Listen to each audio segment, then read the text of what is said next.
reverendos sacerdotes de las vicarías que hoy concelebran esta Eucaristía, reverendos diáconos, queridas hermanas religiosas, queridos seminaristas, queridos hermanos y hermanas presentes en esta catedral, y un saludo muy especial a quienes se unen a nosotros a través de las radios y de distintos medios.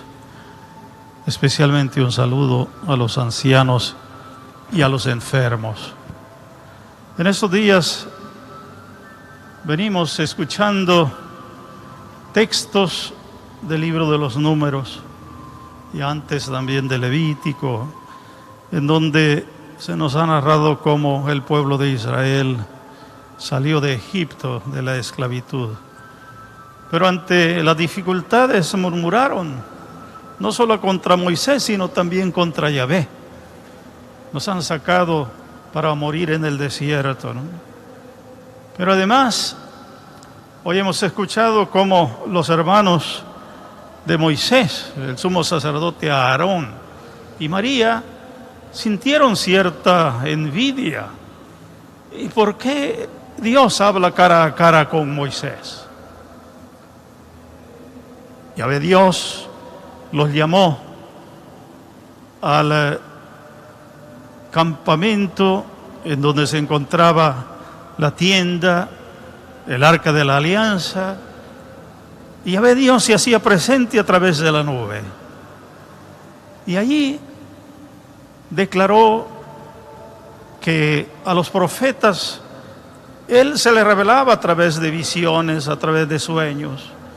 Pero en el caso de Moisés era de una manera muy especial.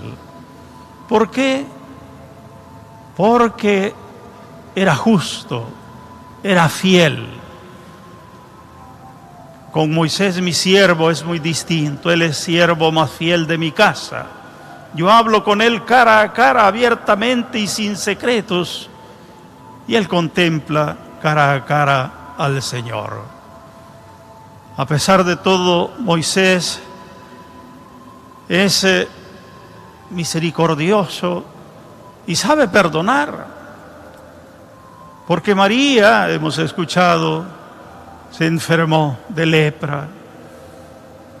Pero Aarón le dijo a Moisés: perdónanos, Señor, el pecado que neciamente hemos cometido. Y Moisés interviene, clamando al Señor: Señor, cúrala, por favor. Podemos decir que en la familia, pues, se levantó esa tormenta y que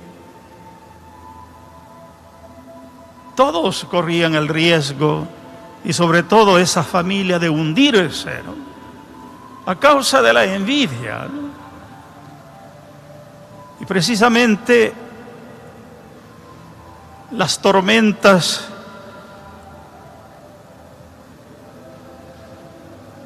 pueden incluso a nosotros hundirnos y sentir temor, ¿no?, como los mismos discípulos, ¿no? Así hemos escuchado hoy en este texto cómo Jesús, después de atravesar, o mientras atravesaba el lago, los discípulos lo confundieron con un fantasma. Y es que el agua para la cultura hebrea era vida, y es vida para nosotros. Y estamos siempre insistiendo en que el derecho humano al agua sea reconocido, ¿no? Pero también el agua es sinónimo de muerte, ¿no? Así tenemos el diluvio, ¿no?, del cual solo se salvó Noé, su familia y algunos animales, ¿eh? El caso de Job reclamando a Yahvé Dios,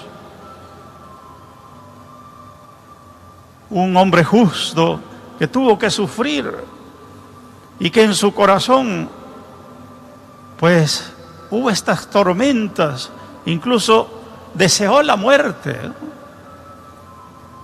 Pero ya Dios se le dijo: ¿quién le ha puesto límite al agua y al mar? Así el Señor tiene poder sobre el mal, porque la cultura hebrea consideraba que en el mar existían los monstruos malignos, Marduk, Leviatán, ¿verdad? Entonces, cuando Jesús camina sobre el agua, está revelando que Él está por encima de todos los males, de todas las tentaciones. Y es una buena descripción o imagen de la fe la que surge del pasaje del Evangelio de hoy. Creer es como caminar sobre el agua, no por propia fuerza o por cierta magia, ¿verdad?, sino por virtud de esa mirada fija en los ojos de Jesús y por la fuerza de su palabra que nos invita a avanzar hacia Él. Caminar sobre el agua es sentir que nada podemos hacer sin Él, que nuestras convicciones nos marean sin Jesucristo. Solo cuando sentimos que nuestras certezas son agua y nuestros mejores planes se vuelven agua, y sobre nuestra agua ninguna ilusión podrá construirse en serio, solo entonces descubriremos que hay uno que se llama Jesús, que va delante de nosotros y con su voz fuerte y serena puede guiarnos en medio del lago y de la tormenta. Jesús, y en otro pasaje nos lo dice el evangelista, iba dormido en la barca, ¿no? Y aquella tempestad amenazaba con hundir la barca, y los discípulos reclamaron: ¿no te importa que perezcamos? Parecía que Jesús era indiferente, pero Jesús calmó aquella tempestad. Pedro, lo dice el texto de hoy, le dice a Jesús: si eres tú, mándame ir a ti sobre el agua. Si eres tú. Notamos pues que Pedro duda que Jesús era el Mesías. Si eres tú, manda que camine sobre el agua. Pedro conocía el lago de Galilea, era pescador con experiencia. El agua que es vital, pero en la que uno puede ahogarse ciertamente. Y ese era el mar de Pedro. ¿Cuál es el mar nuestro? El tuyo y el mío, ¿no? En donde nos podemos ahogarnos en nuestra soledad, en nuestras tentaciones, en nuestros dolores, en nuestras dificultades. Y también toda una nación puede perecer, no a causa solo de este virus, sino a causa de tantos otros virus, como la injusticia, ¿verdad?, el odio, la violencia. Y hoy la liturgia nos está invitando a llamar a Cristo desde lo profundo de nuestro ser para pedirle: mándame ir a ti por encima de ese mar que pretende hundirme. Llévame hacia ti. Este fue la súplica de Pedro, ¿no? Y Jesús le dijo: hombre de poca fe. Pedro consideraba que el mar sobre el cual navegaba lo podía hundir, ¿no? Pedro apartó su mirada de Jesús y vio que las olas eran demasiado grandes. Y así Gracias a Dios, Pedro pidió ayuda. Jesús le tendió la mano. Jesús no le dijo o no lo abandonó. Pudo decirle, inútil, no tienes fe, y dejarlo a la deriva. Jesús le tendió la mano. Y Pedro tuvo todavía el ánimo de tomar la mano de Jesús. ¿Cuántas veces Pedro tuvo que superar las tentaciones? La falta de fe, como cuando Jesús anunció su subida a Jerusalén y que iba a morir. Pedro lo llamó aparte para convencerlo de que no era necesario que muriera, ¿no? Jesús le dijo, apártate de mí, Satanás. Notamos pues cómo Jesús es misericordioso ante nuestra falta de fe. Y es que ante las dificultades, pues uno tiende a desanimarse, ¿no? Cuando hay antitestimonios, incluso de nosotros y en la misma iglesia, parece que esta barca se hunde.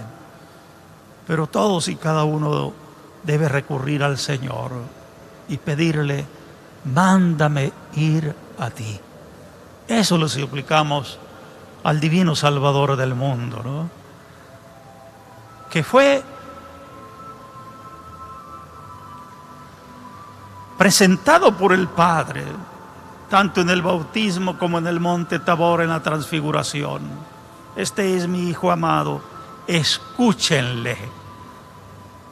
La escucha es la actitud del discípulo que quiere aprender, ¿no?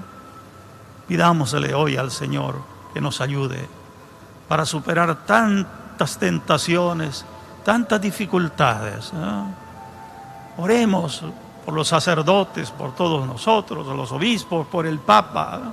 Por las religiosas, por todos los bautizados, para que sigamos avanzando en este mar, en este mundo, a pesar de las dificultades. Mañana será una buena ocasión para orar por los sacerdotes. Recordaremos, nos encomendaremos a San Juan María Vianney, más conocido como el cura de Ars, patrono no solo de los párrocos, sino de todos los sacerdotes.